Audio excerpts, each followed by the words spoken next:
Hi, ഞാൻ സായിദ് പയ്യന്നൂർ, സൈക്കോളജിസ്റ്റാണ്.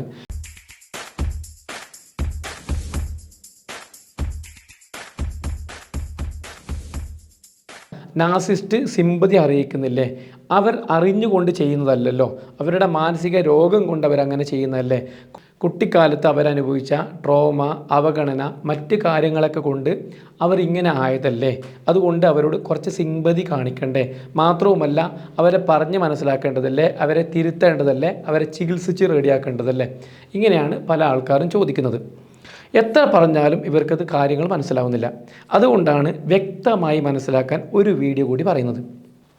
ഒന്നാമത്തെ കാര്യമെന്ന് പറയുന്നത്, നാർസിസ്റ്റ് പേഴ്സണാലിറ്റി ഡിസോർഡർ മറ്റ് മാനസിക രോഗങ്ങളെപ്പോലെയല്ല. ഇതിൻ്റെ പ്രത്യേകത എന്ന് പറഞ്ഞാൽ, ഞാൻ ചെയ്യുന്ന കാര്യം മറ്റുള്ളവരെ വേദനിപ്പിക്കുന്നുണ്ട് എന്ന് ഇവർക്ക് കൃത്യമായിട്ട് തിരിച്ചറിയാൻ പറ്റും. അതായത് ഒരാളെ മനഃപൂർവ്വമാണ് ഇവർ ഉപദ്രവിക്കുക. അപ്പോൾ അതുകൊണ്ട് തന്നെ ഇയാൾക്കറിയാം, ഞാൻ ഇങ്ങനെ പെരുമാറിക്കഴിഞ്ഞാൽ ആ വ്യക്തിക്ക് അത് വല്ലാത്ത ബുദ്ധിമുട്ടുണ്ടാക്കും. അപ്പോൾ അങ്ങനെ ആകുമ്പോൾ തിരിച്ചറിവ് എന്ന കാര്യം അവർക്ക് ഉണ്ട് എന്നർത്ഥം. മറ്റ് മാനസിക രോഗങ്ങൾക്ക് അത് കാണണമെന്നില്ല, ഇവർക്ക് വ്യക്തമായ തിരിച്ചറിവുണ്ട്. ഞാൻ ഇങ്ങനെ പെരുമാറിയാൽ അത് അവരെ വേദനിപ്പിക്കുന്നു. ഇത് ഒന്നാമത്തെ റീസൺ. ഇനി രണ്ടാമത്തെ റീസണിലേക്ക് പോവാം. അവർ എല്ലാവരോടും മോശമായി പെരുമാറുന്നില്ല. അതാണ് ഏറ്റവും രസം. എല്ലാവരോടും മോശമായി പെരുമാറുന്ന ഒരു രീതി അവർക്കില്ല. അവർ സ്പെസിഫിക്കായ ചില വിക്ടിംസിനെ നോക്കി വെക്കും. അവർക്കാണ് ശല്യങ്ങൾ മൊത്തം. മറ്റുള്ളവരെ മുമ്പിൽ ഏറ്റവും നല്ല മാന്യനായ ആളുമായിരിക്കാം, ഏഞ്ചലായി നമ്മൾ പറയില്ലേ, മാലാഖനെ പോലെയൊക്കെയുള്ള സ്വഭാവമായിരിക്കാം. പൊതുവേ നാർസിസ്റ്റിനെ പറ്റി ഒരു ചെല്ലനുണ്ട്, സ്ട്രീറ്റ് ഏഞ്ചൽ, ഹൗസ് ഡെവിൾ എന്ന്. തൻ്റെ വിക്ടിമിനെ മാക്സിമം എത്രത്തോളം ഉപദ്രവിക്കാം അത്രത്തോളം ഉപദ്രവിക്കും. എന്നാൽ മറ്റുള്ളവരൊന്നും ഇങ്ങനെ ചെയ്യൂല. ഇങ്ങനൊരു രീതി ഫോളോ ചെയ്യുന്ന മറ്റൊരു ടീമും കൂടിയുണ്ട്. ആരാത്? സൈക്കോപാത്ത്. സൈക്കോപാത്തിനറിയാം, അവർക്ക് വിക്ടിംസ്, ഇരകൾ ചില സ്പെസിഫിക് ടീമായിരിക്കും. ഒന്നോ കുട്ടികൾ, അല്ലെങ്കിൽ സ്ത്രീകൾ, അല്ലെങ്കിൽ താടി വെച്ച ആൾക്കാർ, എന്തെങ്കിലും ഒരു സ്പെസിഫിക്കേഷൻ ഉണ്ടാവും. ഇതേ സൈക്കോപാത്തിനെയും നമ്മൾ ന്യായീകരിക്കില്ല, അവരെയും ശിക്ഷിക്കും, അല്ലെങ്കിൽ അവരെയും നമ്മൾ എന്താക്കും, നമ്മൾ ഒരു തരത്തിലും അംഗീകരിക്കില്ല. അതേ സാധനത്തിൻ്റെ ചെറുതാണ് നാർസിസ്റ്റ്. നാർസിസ്റ്റിന് ചില ക്രൈറ്റീരിയ ഉണ്ട്, ചില വിക്ടിംസ് ഉണ്ട്, അവരെയാണ് ശല്യപ്പെടുത്തുക. ഇതും തിരിച്ചറിവുകൊണ്ടാണ്. യഥാർത്ഥ മാനസിക രോഗത്തിൻ്റെ അവസ്ഥ പറഞ്ഞാൽ, സ്കിസോഫ്രീനിക്, ഡെലൂഷനുള്ള ആൾക്കാർ ആരെ ശല്യം ചെയ്യണമെന്നില്ല, എല്ലാവർക്കും ബുദ്ധിമുട്ടുണ്ടാക്കാം. അപ്പോൾ ഇങ്ങനെയുള്ളൊരു പ്രത്യേകതയും കൂടി ഈ ഒരു ഡിസോർഡറിനുണ്ട്. ഇനി മൂന്നാമത്തെ കാര്യത്തിലേക്ക് പോവാം. ഈ മൂന്നാമത്തെ കാര്യമാണ് ഏറ്റവും ഇമ്പോർട്ടൻറ്റ്. അവർക്ക് എവിടെ, എപ്പോൾ, എങ്ങനെ പെരുമാറണമെന്ന് നന്നായിട്ടറിയാം. മനസ്സിലായില്ലേ? ഒരു സൊസൈറ്റിയിൽ എത്തിക്കഴിഞ്ഞാൽ ഏറ്റവും മാന്യമായ നല്ല മുഖത്തോടെ നല്ല രീതിയിൽ ചിരിച്ച് അഭിനയിച്ച് പെരുമാറാൻ അറിയാം. എന്നാൽ വീട്ടിൽ മറ്റു രീതിയിൽ പെരുമാറാൻ അറിയാം. ആൾക്കാർ ഇടപഴകുന്ന സാഹചര്യത്തിൽ അതിനനുസരിച്ച് നിൽക്കാൻ അറിയാം. നമ്മൾ പലപ്പോഴും പറയാറുണ്ട്, ഓന്തിനെ പോലെ നിറം മാറാൻ അറിയുന്ന ടീമാണ് ഇവർ. ആക്ച്വലി അവരുടെ മുഖം എപ്പോൾ എങ്ങനെ വ്യക്തമാക്കണമെന്നും എങ്ങനെ പ്രകടിപ്പിക്കണമെന്നും നന്നായി ധാരണയുള്ള ആൾക്കാരാണ് ഇവർ. അതായത് കൃത്യമായി പ്ലാനിങ്ങോടെ തന്നെയാണ് ഓരോ നീക്കവും. സൈക്കോപാത്തിൻ്റെ രീതികളും ഇതുപോലെ സമാനമായിട്ട് കാണാം. അതുകൊണ്ട് തന്നെ ഇവർ ബോധപൂർവമായി പെരുമാറുന്നതാണെന്ന് നമുക്ക് വ്യക്തമായി മനസ്സിലാക്കാൻ സാധിക്കും. ഇനി നാലാമത്തെ കാര്യത്തിലേക്ക് പോകാം. നാലാമത്തെ കാര്യം എന്ന് പറയുന്നത്, ഇവർക്ക് എമ്പതി ഒട്ടും ഇല്ല എന്നുള്ളതാണ്. അപ്പോൾ ആക്ച്വലി പല ആൾക്കാരും ഇപ്പോൾ ന്യായീകരിക്കുന്നത് ഈ ബ്രെയിനുമായിട്ട് കണക്ട് ചെയ്തിട്ടാണ്. ബ്രെയിനിലെ ആ ഭാഗം ഫങ്ഷൻ ചെയ്യാത്തതുകൊണ്ടല്ലേ, അപ്പോൾ അവർ പാവം അല്ലേ എന്നൊക്കെ രീതിയിൽ പുതിയൊരു നരേശം വന്നിട്ടുണ്ട്.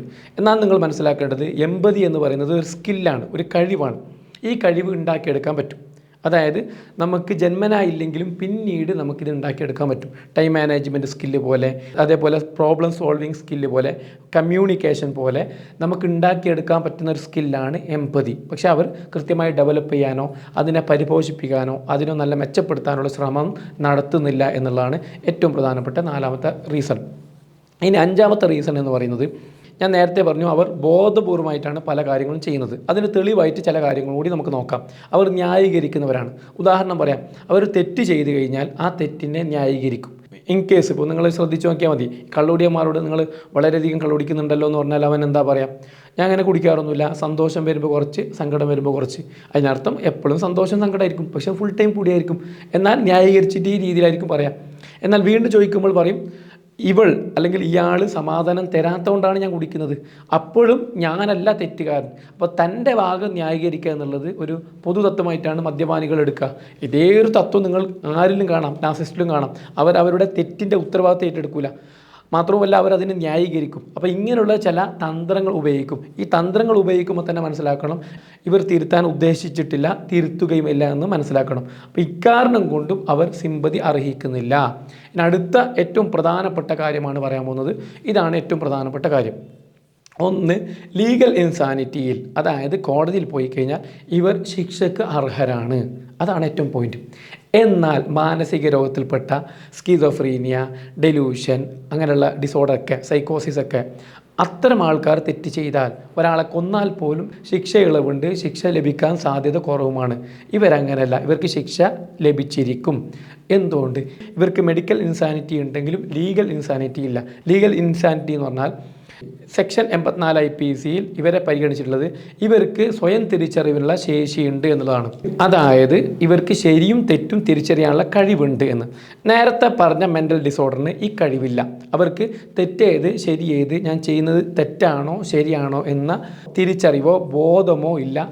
എന്നാൽ ലീഗൽ ഇൻസാനിറ്റി ഇല്ലാത്ത ഇവർ, അതായത് നാർസിസിസ്റ്റ് പേഴ്സണാലിറ്റി ഡിസോർഡറുള്ള ആൾക്കാർ, സൈക്കോപാത്തുകൾ, ഇവർക്ക് തെറ്റും ശരിയും തിരിച്ചറിയാൻ പറ്റും. ഞാൻ ചെയ്യുന്നത് മോശമാണെന്ന തിരിച്ചറിവോട് കൂടി തന്നെയാണ് അവർ ചെയ്യുന്നത്. അതുകൊണ്ട് തന്നെ ഇവർക്ക് വിട്ടുവീഴ്ചയില്ല.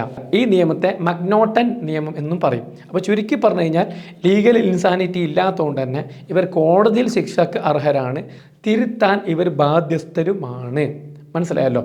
പിന്നെ സൈക്കോളജിയിൽ ഇവരെ നോൺ ക്യൂറബിൾ ഡിസോർഡറായിട്ട് പരിഗണിക്കാനുള്ള കാരണം, ഇവരാര് പറഞ്ഞാലും അനുസരിക്കില്ല. ഇവരെ നിയന്ത്രിക്കാൻ മേലെ ഒരു അധികാരി ഉണ്ടാവില്ല. അതായത് ഇവരെ ആരെങ്കിലും ഒന്ന് പറഞ്ഞു തിരുത്തണമെങ്കിൽ അവരനുസരിക്കണ്ടേ. ഇപ്പോൾ സൈക്കോളജിൻ്റെ അടുത്ത് വന്നാൽ പോലും സൈക്കോളജിസ്റ്റിനെ മാനിപ്പുലേറ്റ് ചെയ്യും. അല്ലെങ്കിൽ സൈക്കോളജിസ്റ്റ് പറഞ്ഞാൽ അവർ അനുസരിക്കാണ്ട് സൈക്കോളജിസ്റ്റിനെ ഒഴിവാക്കിയിട്ട് പോകും. ആരെ ആവട്ടെ, ഒരു കണ്ടിന്യൂസ് ആയിട്ട് കൗൺസിലിംഗ് അവർ നടത്തൂല. ഇനി കണ്ടിന്യൂസ് കൗൺസിലിംഗ് നടത്തണമെങ്കിൽ ഇവർക്ക് ഉപകാരം കിട്ടുമെന്ന് തോന്നിയാൽ അവരെന്ത് ചെയ്യും? കണ്ടിന്യൂസ് കൗൺസിലിങ്ങിന് വരും. ഉദാഹരണം പറയാം, സൈക്കോളജിസ്റ്റ് ഉപദേശിക്കുന്നത് കുറ്റപ്പെടുത്തുന്നതൊക്കെ വിക്ടിമിനെയാണ് എന്ന് ബോധ്യപ്പെട്ടാൽ ഇവർ എത്രയും സെഷന് വരും. നേരെ മറിച്ച് ഇവരിലേക്ക് വിരൽ ചൂണ്ടുന്ന ഒരു അവസ്ഥ വന്നു കഴിഞ്ഞാൽ അപ്പം ഇവർ പിൻവാങ്ങിപ്പോകും. അപ്പോൾ ഒരിക്കലും തിരുത്താൻ ഉദ്ദേശിക്കാത്ത ഇവരെ റെഡിയാക്കാൻ പറ്റൂല. അതുകൊണ്ടാണ് സൈക്കോളജിയിൽ ഇതിനെ നോൺ ക്യൂറബിളായിട്ട് പരിഗണിച്ചിട്ടുള്ളത്. എന്നാൽ ഇവർ ആരെങ്കിലും ഒരാൾ പറഞ്ഞാൽ ഉൾക്കൊള്ളുന്നു, അത് മനസ്സിലാക്കുന്നുണ്ട്, അത് തിരുത്തുന്നുണ്ടെങ്കിൽ ചേഞ്ചസ് ഉണ്ടാവാം. പക്ഷേ അങ്ങനെയുള്ള സാഹചര്യം തുലവും തുച്ഛമാണ് എന്നുള്ളതാണ് നമ്മളെ വിഷമിപ്പിക്കുന്ന ഒരു കാര്യം. അതുകൊണ്ട് തന്നെ ഇവരോട് സിമ്പതി കാണിച്ചു കഴിഞ്ഞാൽ എന്താ സംഭവിക്കുക? സിമ്പതി കാണിച്ച ആൾ തകർന്ന് തനിപ്പണാവും. ഇവരത് നോക്കൂല. അതായത് ഞാൻ ചോദിക്കട്ടെ, ഒരാൾ കുഴിയിൽ വീണു, വലിയ ആഴത്തുള്ള കുഴി, നമ്മൾ കൈ കൊടുക്കുകയാണ്. ഈ കൈ കൊടുക്കുന്ന സമയത്ത് നമ്മളെയും കൂടി താഴത്തോട്ട് വലിക്കുകയാണെങ്കിൽ, അതായത് കുഴിയിൽ പോകുന്ന ആൾ നമ്മളെയും കൂടി താഴത്തോട്ട് വലിച്ചിടുകയാണെങ്കിൽ നമ്മൾ എന്താ ചെയ്യേണ്ടത്? നമ്മളെ കൈ തിരിച്ചെടുക്കണ്ടേ? അപ്പോൾ ഇതാണ് ഇവിടെ ചെയ്യേണ്ടത്. കാരണം എന്ന് പറഞ്ഞാൽ നമ്മൾ അവരെ രക്ഷപ്പെടുത്താൻ നോക്കിക്കഴിഞ്ഞാൽ അവർ രക്ഷപ്പെടുകയുമില്ല, നമ്മളെ രക്ഷപ്പെടാൻ സമ്മതിക്കുകയുമില്ല. ഇതാണ് അതിൻ്റെ ഒരു പ്രശ്നം. ചുരുക്കി പറഞ്ഞു കഴിഞ്ഞാൽ നാർസിസിസ്റ്റ് സഹതാപം അർഹിക്കുന്നുണ്ടോ എന്ന ചോദ്യത്തിന് ഒറ്റ ഉത്തരമേ ഉള്ളൂ: അർഹിക്കുന്നില്ല. അങ്ങനെ നിങ്ങൾ സഹതാപം കൊടുക്കുകയാണെങ്കിൽ അത് നിങ്ങളുടെയും നാശത്തിന് കാരണമാവും എന്ന് മാത്രം സൂചിപ്പിച്ചുകൊണ്ട് നിർത്തുന്നു. നന്ദി.